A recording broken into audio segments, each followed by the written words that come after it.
I'd been released from prison last year and my probation officer referred me to Ingeus because I had a lot of issues, mental health issues and personal issues. I was on a personal wellbeing program. The pathways I was put on was emotional wellbeing and lifestyle associates. It gave me a lot of tools to cope with everyday life because I'd served a long time in prison, almost 15 years, in a high security jail, and then I was just released into society.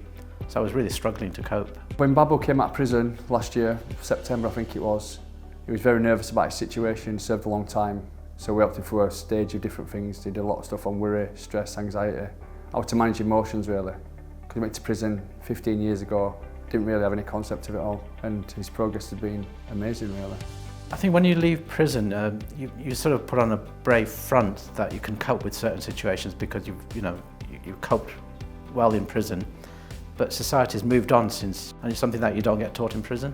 The biggest thing he found was that a lot of things done by email now electronically. He didn't know how to use a smartphone, basic stuff really, and he needed help with all that. He's quite unique in the fact of the amount of time he spent in prison. When I left jail, I wasn't able to cope. I was living with my sister. There's a lot of friction, family arguments, etc. It was quite hard to adjust to living, with somebody else. But going through the program with Ingeus, they sort of helped me get a house.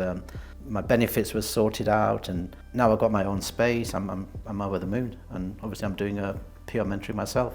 The first appointment I had with him, he came to me and you could see physically nervous. He grew in confidence over that time. He's seen change, he's seen progress. He worked with loads of my colleagues as well on different pathways on the personal wellbeing. Well, you've seen the confidence in him today. That wasn't the Babu that came out of prison in September. He's got his own place. He's got benefits up and running. He's managing emotions in the right way. He's dealing with stuff in the right way. He was a little bit nervous about coming here today, but he turned up, which is a massive step forward because he wouldn't have done that before. He just wouldn't have. I think it's made my journey to reintegration very smooth. I think I wouldn't have been able to cope had I not sort of taken professional advice. I think it's a brilliant service. It's something that, I think it should be recommended to all prison leavers.